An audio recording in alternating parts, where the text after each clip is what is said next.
Está en cabina el senador Miguel Ángel Mancera, que encabeza la bancada del PRD en el Senado. Bienvenido, senador. Gracias por estar aquí. Gracias, Leonardo. Gracias. Te agradezco mucho tu presencia. Hay muchos temas. Hoy el Senado inició este tema del Parlamento abierto sobre la regulación de la cannabis, que ha provocado tanto debate. Ya hemos platicado antes al respecto. ¿Qué tan firme, qué tan sólida se ve la posibilidad de presentar una iniciativa integral que regule esto? Se tiene un avance sustancial desde las comisiones donde se ha trabajado, la Comisión de Salud, la Comisión de Justicia. Hoy se tiene un dictamen con 74 artículos que regulan varios de los usos, porque en principio se habló que solo se ocuparía la regulación de uso medicinal. Sin embargo, ahora este dictamen habla de lo que se conoce como uso adulto, es decir, uso lúdico, uso recreativo.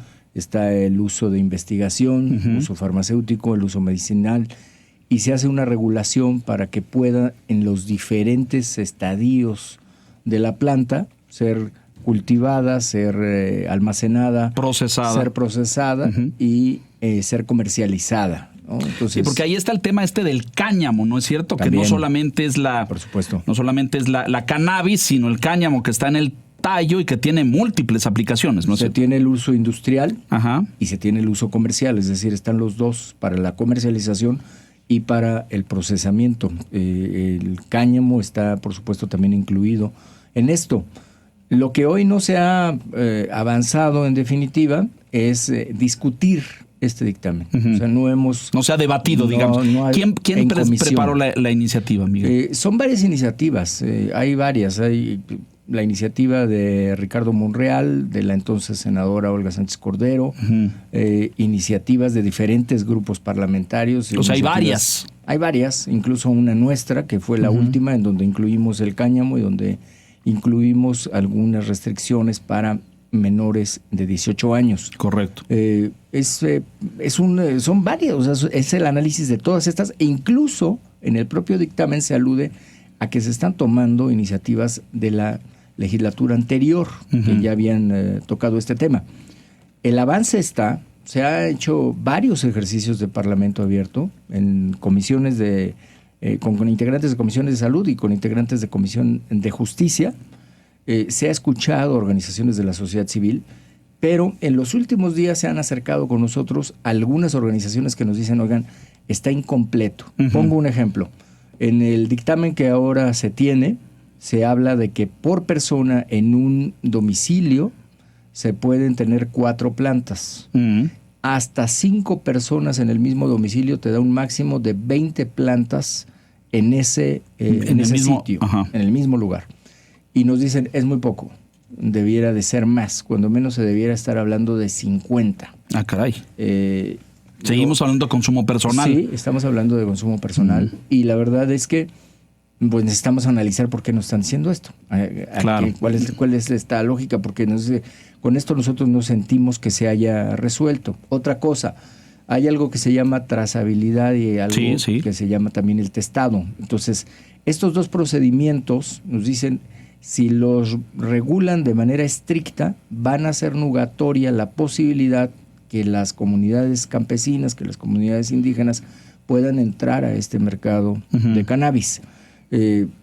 Vamos a atender, digamos, son algunos ejemplos de lo que hoy se está diciendo respecto del dictamen.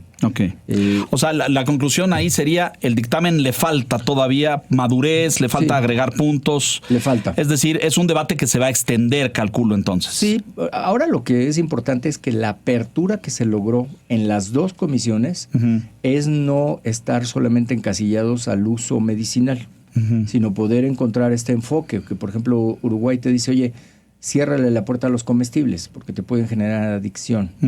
Aquí están permitidos los comestibles. Aquí se está hablando de asociaciones que produzcan comestibles con la sustancia. ¿Sí?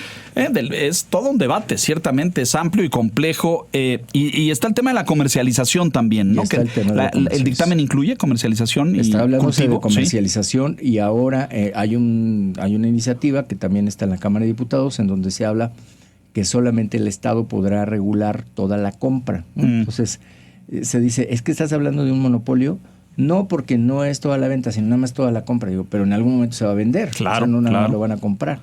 Se está hablando también del almacenamiento, ¿no? Porque te regulan el poder cultivarla, pero al mismo tiempo tiene que estar la palabra de almacenamiento. Porque, pues, Sí, ¿dónde la pones? almacena, Claro. Es decir, todavía hay tramos que desde mi punto de vista faltan. Se tienen que... Senador, mencionaste sobre el consumo en menores de edad. Es un asunto particularmente delicado porque quienes consumen siendo menores de edad tienden a generar depresión que lleva hasta el suicidio. Casos ¿no? graves. Se está restringiendo totalmente el tema hacia los menores de 18 años. Estamos colocándolo así como menores de 18 años. Pero había otra cosa que nos decían las agrupaciones de la sociedad civil. Decían, es que en su redacción dice que estando en el mismo sitio, en el mismo lugar, no se debe consumir cuando haya menores de edad. O menores, ahora dice menores de edad, digamos que dirá menos de 18 años. Dice, bueno, entonces va a ser nugatorio, porque si existe en ese domicilio menores de edad como está ahora, pues nunca se va a poder tener ahí la planta ni consumir. Claro. Lo que tienen otras legislaciones es que dicen nunca se podrá consumir frente o en presencia de. ¿no? Entonces, esa es otra parte que hoy nosotros como lo tenemos es en el lugar. Y la verdad es que en sí el predio, creo digamos, que hay en situ. bueno, menos hay que analizarlo. Senador, otro tema que también quisiera abordar es, mañana se debate el asunto de la titularidad de la Comisión Nacional de Derechos Humanos. La semana pasada 2 votaciones y no salió, vamos por una tercera. ¿Hay una tendencia a que sea Rosario o Piedra la titular de la Comisión Nacional? No hay una tendencia. La verdad es que las votaciones estuvieron, digamos, divididas. Y se hizo un ejercicio en donde en una de las votaciones había un claro apoyo hacia el nombre del aspirante Orozco, ¿no?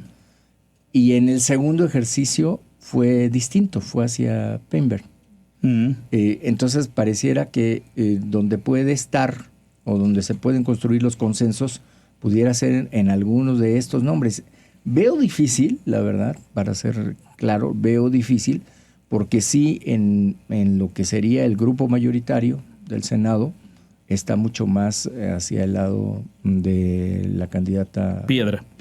O sea, Morena está con ella, ¿no? Está impulsando. Sí, yo lo veré. ¿Y otros grupos? No candidatos están de acuerdo, pero en las comisiones, porque nos decían, es que los demás no han recibido críticas. Todos recibieron críticas por unas o por otras cosas. Por antecedentes, por trabajos, por actitudes, por lo que fuera. Pero cada uno tuvo sus bemoles. Lo cierto es que la Comisión de Derechos Humanos y la Comisión de Justicia, porque fue Comisiones Unidas, logramos que saliera esta terna. Salió por mayoría esta terna. Sí. Y esta es la que se ha buscado en el acuerdo político que pudiera transitar. Si no sucede así, si mañana no sucediera así, pues lo más seguro en la práctica parlamentaria es que se vaya a devolver a las Comisiones Unidas a que vuelvan a postular. A que postulen una nueva terna en la cual podrían estar 2 de las personas que están en esta misma y una persona nueva distinta. Interesante. Mañana está previsto esto. Acaba de ser Miguel Ángel, estamos hablando con el senador Miguel Ángel Mancera, coordinador del PRD en el Senado. Acaba de ser la comparecencia del señor Durazo, secretario de Seguridad, con ustedes. Tu lectura de esta comparecencia y de los temas discutidos, hubo ahí polémica y controversia también. Bueno, mira, con nosotros estuvo en una reunión en la Junta de Coordinación Política. Antes, es cierto, ¿no? Estuvo con todos los coordinadores y las coordinadoras, y ahí de lo que se habló fue de temas en general. No se entró al detalle del operativo Culiacán porque todavía no se había dado esta información, ni la comparecencia. Al día siguiente, en la conferencia matutina del Ejecutivo Federal, se da mucha información, se da una línea de tiempo, y nosotros tenemos la comparecencia mañana. Mañana tenemos una comparecencia que es una comparecencia de ley para hablar de la estrategia, pero al mismo tiempo de todo lo demás. ¿Por qué va la Jucopu antes, Miguel? Es decir, ¿va a qué? ¿A decirles voy a hablar de esto? ¿O les anticipo los temas? ¿O les pide que las preguntas no sean muy fuertes? Les lleva galletitas. Se preguntó y además se planteó ahí en la propia Jucopu. Y lo primero que se dijo es, lo primero que vengo a aclarar, fue poco más o menos lo que dijo, es que voy a comparecer cuantas veces me requieran, porque se había dicho que no iba a comparecer. Sí, es correcto. Y ya se había suspendido y no. Entonces dijo, para los coordinadores y las coordinadoras voy a comparecer cada vez que me lo requieran. Segundo, no se va a ocultar nada de la información. Y tercero, estamos a punto de dar una información a los medios. O sea, espérense al reporte. Ese es el mensaje. Entonces, yo creo que cuando se suspendió y cuando se tuvo primero esto, es porque se estaba preparando el reporte. El reporte que iba a ser dado en la mañana. Y ya viste el reporte, por supuesto, viste Sí. la polémica que causó en diputados Sí. y las contradicciones, porque hoy tenemos ya perdimos el número de versiones que se han dado al respecto. Sí. ¿Qué análisis haces de esto? Bueno, lo que quedó claro en esta reunión y que así lo aceptaron quienes estuvieron, el secretario y su equipo de trabajo, es que había fallado. El operativo, correcto. El operativo había fallado, que había tramos de información donde pues, se había descompuesto en las instrucciones que se dieron. Y después, un poco lo que nosotros posicionamos es, claro, se vio rebasado, absolutamente rebasado, la capacidad de organización de uno de los cárteles más poderosos que tiene el país. Sobrepasó cualquier estrategia militar o cualquier estrategia de seguridad que se hubiera planteado sobre el propio terreno. Nosotros lo que dejamos en la mesa un poco para pues, que se investigue es la posible filtración, porque cuando se habló de los lugares y ahora que vimos físicamente la presentación, pues se advierte cómo sabían exactamente por dónde se iba a transitar. Exacto. Entonces, pues alguien tenía que haber alguien tenía información, ¿no? De algún lado salió. Sí, porque no fue... preguntamos, bueno, ¿por qué no llegaron los grupos de apoyo? Porque no podían pasar. Sí, estaba bloqueado. Estaban posicionados todos para vimos avanzar, pero no pudieron pasar. Sí, porque el cuartel, que es uno de los más fuertes, por cierto, en esa zona del país, está a las afueras de Culiacán. Sí. Y para entrar a la ciudad, pues ellos bloquearon los accesos de las carreteras y las autopistas. Y exactamente donde estaban los grupos de apoyo, estaban bloqueados las vías de comunicación hacia esos apoyos que debían haber llegado. Pareciera que el presidente quisiera darle carpetazo al tema y que ya no se hable del tema y que ya no se hable del operativo y de lo bien que reaccionaron los criminales y de lo mal que reaccionaron las Fuerzas Armadas. ¿Debiéramos ya cerrar el tema, Miguel Ángel, y ponernos a hablar de otras cosas? Yo creo que esto se va a seguir comentando. Obviamente, en la comparecencia de mañana yo no tengo duda que va a volver a salir el tema, que se va a volver a hablar de esto para una o para otra cosa. Se va a hablar de la estrategia, tampoco tengo duda, porque él hacía mucho énfasis, el secretario hacía énfasis de una cosa es la estrategia y otra cosa es el operativo. El operativo ya aceptamos que falló, la estrategia no ha fallado. Entonces seguramente se va a preguntar, bueno, ¿qué viene de la estrategia? Sí. ¿O qué va a cambiarse de la estrategia? Si es que algo se tiene que cambiar. Porque esa estrategia parecía no coincidir con la que habían planteado, ¿no? Ir por un líder del cártel. Así es. Ahora, el Estado mexicano seguirá en esta tarea también de perseguir a estos líderes, no seguirá. ¿Qué es lo que va a cambiar de la estrategia? Porque este operativo sí te marca pues un antes y un después, y obviamente algo tienes que revisar. Cómo se van a comunicar, quiénes van a operar, cómo se van a establecer las líneas de comunicación, cómo se va a blindar la información. Si con esta operación no se logró blindar, ¿cómo se va a blindar? Y luego, ¿cómo se va a comunicar? ¿Y cómo queda el ejército, no? Después de estos señalamientos que hizo el presidente al discurso del general Gaitán. Nosotros, allí en la propia reunión, reconocimos, y como he visto que en otras comparecencias ha sido así, reconocimos al ejército porque la verdad es que la defensa que hicieron durante las horas que lo hicieron, con un número reducido comparado con las fuerzas de los grupos de la delincuencia, pues fue, digamos, muy difícil. Operativamente muy, muy difícil. El armamento también... Sí, superior en todos sentidos, claro. Era superior, sí.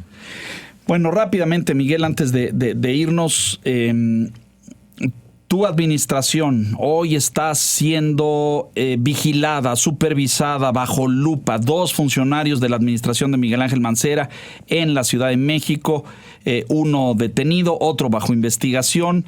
¿Te sientes acosado? Mira, yo lo he reiterado contigo mismo en una entrevista previa, lo dije. Yo espero que no tenga ningún tipo de persecución o de tinte político. Entiendo que se tenga que investigar y que se tenga que aclarar, porque estoy convencido que si las cosas se hicieron conforme se dieron las instrucciones, esto se tiene que aclarar qué fue lo que pasó. Lo único que nosotros hemos reiterado y argumentado es que se les dé el derecho de defensa, que tengan garantía de audiencia, y bueno, estoy convencido que las personas que han sido señaladas tendrán argumentación en su defensa y el planteamiento. Caso muy señalado de la reconstrucción. Sí es cierto que nosotros tuvimos que reaccionar muy rápido y obviando muchos procedimientos, pero en ningún momento se habló de que se desviara dinero. Jamás, pues era lo que necesitábamos, era operar. Recursos. Que se aclare, está bien. Si hay inconsistencias o hay dudas o hay señalamientos, pues que se aclare, nada más que se tenga la oportunidad de defensa, eso es todo. Tú, en lo personal, como ex jefe de gobierno de la Ciudad de México, ¿has recibido alguna notificación, aviso, filtración de que Miguel Ángel Mancera está bajo investigación? No, lo único que nos tocó en su momento fue cuando lo de las cifras, ¿no? Es decir, las cifras están maquilladas, que ya hemos explicado. Las de la delincuencia, exacto, las del... Que ya lo hemos explicado sí, se ha dicho esquemas, en más de una ocasión, exacto. Y bueno, pues sé que esa investigación está ahí y obviamente pues para responder, porque nosotros informábamos a la ciudadanía lo que nos estaban comunicando. Miguel Ángel Mancera, gracias por... Leonardo, nada más una pregunta más. Es preocupante el asunto de los coches chocolate, ¿no? Que regresó de diputados al Senado. Eso es muy importante. Mira, yo casi podría asegurar, no lo aseguro al 100% porque en la política todo puede pasar, pero el grupo mayoritario también en el Senado está convencido de que no debe de que no pase. Entonces, ¿qué va a suceder con la práctica parlamentaria? Lo que va a suceder es que va a llegar y ya no la vamos a regresar. Ya no se regresa, sino que lo que queda es encapsulada. Modificarla. Queda encapsulada hasta el próximo periodo. Ya no se puede discutir en este. Ya ni siquiera procede, digamos. No, ya no procede, se queda ahí, y por varias razones. Primero, porque se está hablando de hacer una ley para poder específica, regular el uso o regularizar una conducta que de entrada es una conducta ilícita. Así es. Que se llama contrabando, y que en el propio transitorio dice que se regularicen los autos importados. No, si no están importados, entonces no serían ilícitos. Claro, exactamente. Miguel Ángel Mancera, gracias, senador. Gracias, bienvenido. Bueno, siempre. una más, ahora yo te la pido, porque también viene en el regreso la reforma al 28 constitucional, que es el de las condonaciones y exenciones. Así es. Pues también se va a quedar en el limbo. La van a congelar también. Se va a congelar también. Muy importante. También, porque va a quedar el 28 como está. Y esto porque hay discrepancia entre las cámaras. Porque ¿qué fue lo que dijimos nosotros? No le pueden limitar al presidente de la República la facultad de condonar o de hacer exenciones. Claro. En un caso de epidemia, en un caso de fuerza mayor, en un caso de una catástrofe, lo tiene que hacer. Y a los estados, pues también deben tener la facultad en sus leyes, porque pues, para poder ejercer esa facultad, claro. Aquí se da descuento a adultos mayores, por ejemplo. Por ejemplo, en la Ciudad de México. Es correcto.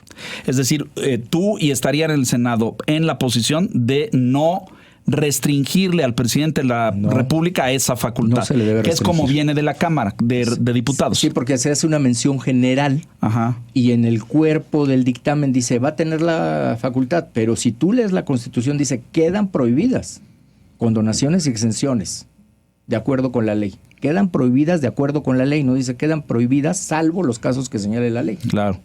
Muy importante, Muy importante. Bueno, muchas gracias. Miguel Ángel Mancera, bienvenido. Gracias. Muchas gracias. Buenas tardes, gracias. Déjenos hacer una pausa, regresamos enseguida. Aún hay más información en XFM Noticias Segunda Emisión con Leonardo Kurchenko. Regresamos.